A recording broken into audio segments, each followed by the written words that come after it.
ଗତ 22 ତାରିଖ ଘଟଣା। ସରକାର ଘୋଷଣା କଲେ କି 29 ତାରିଖ ଶୁକ୍ରବାର ଦିନ ସମସ୍ତ ସରକାରୀ କାର୍ଯ୍ୟାଳୟ ଛୁଟି ରହିବ। ହେଲେ 25 ତାରିଖ ଛୁଟି କ୍ୟାନସେଲ। ପୁନର୍ବାର 26 ତାରିଖ ପୁଣି ଛୁଟି ଘୋଷଣା।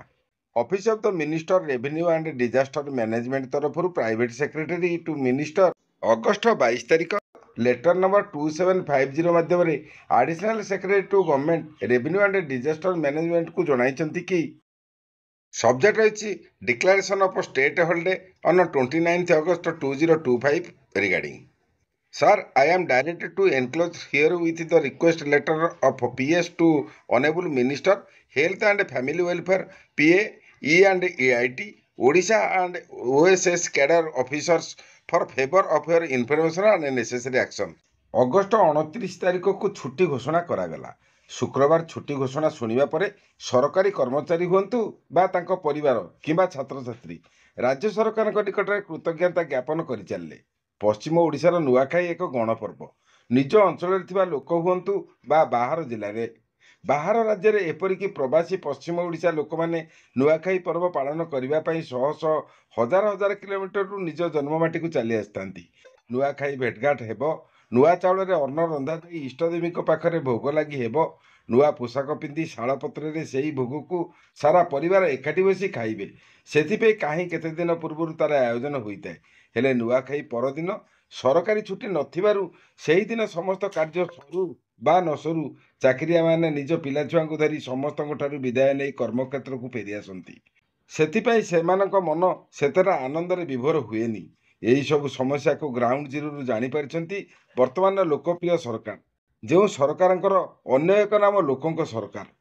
ନୂଆଖାଇ ଭେଟଘାଟ କରି ନୂଆଖାଇ ଆଉ ତରତର ହୋଇ ନ ଫେରିବାର ଯୋଜନା କରି ନୂଆଖାଇ ପରଦିନଟିକୁ ଅର୍ଥାତ୍ 29 ତାରିଖକୁ ସରକାରୀ ଛୁଟି ଭାବେ ଘୋଷଣା କରାଯାଇଥିଲା। ଏହି ଛୁଟିକୁ ନେଇ କେବଳ ଯେ ୱେଷ୍ଟର୍ଣ୍ଣ ଓଡ଼ିଶା ଲୋକ ନୁହେଁ, ସମଗ୍ର ରାଜ୍ୟର ଜନସାଧାରଣ ଖୁସି ଥିବାବେଳେ 25 ତାରିଖ ଦିନ ଓସେପା ତରଫରୁ ଲେଟର ନମ୍ବର 9133 STC 25ରେ ଅନ୍ୟ ଏକ ଲେଟର ମୋବାଇଲକୁ ଘୁରି ବୁଲିଲା। Copy to all the DO cum DPC Samagra Shiksha Odisha for information and necessary action. They are requested to issue necessary instruction to the school, educational institute, field functionaries and for observation of National Sports Day on 29th August 2025 on commemorate of birth anniversary legendary hockey player Major Dhyanchand as per Government of India DO dated 11/8/2025 as per content and sprite for the letter। ଯେଉଁଥିରେ ସମଗ୍ର ଶିକ୍ଷା ଅଭିଯାନର ସମସ୍ତ DO cum DPC ମାନଙ୍କୁ ଜଣାଇ ଦିଆଯାଇଛି କି 29 ତାରିଖ ଦିନ ନ୍ୟାସନାଲ ସ୍ପୋର୍ଟସ ଡେ ପାଳନ କରାଯିବ, ଯାହାକି ହକିର କିମ୍ବଦନ୍ତୀ ପୁରୁଷ ଧ୍ୟାନଚାନ୍ଦଙ୍କ ଜନ୍ମଦିବସ ଉପଲକ୍ଷେ। ଯେହେତୁ ଏହା ଏକ ପାଳନୀୟ ଉତ୍ସବ, ତେଣୁ ଏହା ଅନ୍ୟ କୌଣସି କାର୍ଯ୍ୟାଳୟରେ ପାଳନ ହେଉ କି ନ ହେଉ ସ୍କୁଲମାନଙ୍କରେ ପାଳନ କରାଯିବ। ଏହା ଏତେ ସ୍ପିଡରେ ଭାଇରାଲ ହେଲା ଯେ ସମସ୍ତ ଶିକ୍ଷକ, ଶିକ୍ଷୟିତ୍ରୀ ଓ ଛାତ୍ରଛାତ୍ରୀଙ୍କୁ ନୈରାଶ ମଧ୍ୟରେ ବୁଡ଼ାଇଦେଲା।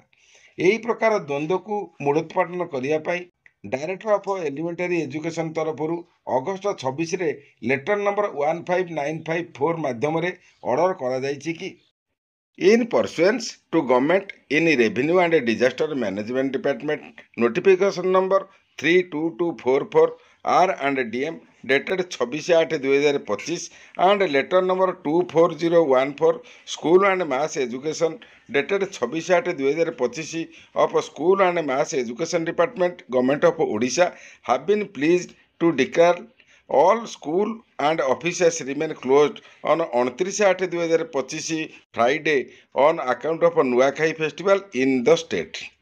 ଅର୍ଥାତ୍ 29 ତାରିଖ ଶୁକ୍ରବାର ଦିନ ସ୍କୁଲ ଆଣ୍ଡ ମାସ୍ ଏଜୁକେସନ ଡିପାର୍ଟମେଣ୍ଟକୁ ଜଣାଇ ଦିଆଯାଇଛି କି 29 ତାରିଖ ଶୁକ୍ରବାର ଦିନ ରାଜ୍ୟର ସମସ୍ତ ସ୍କୁଲ ଛୁଟି ରହିବ, କଲେଜ ଛୁଟି ରହିବ, ଅଙ୍ଗନବାଡି କେନ୍ଦ୍ର ମଧ୍ୟ ଛୁଟି ରହିବ।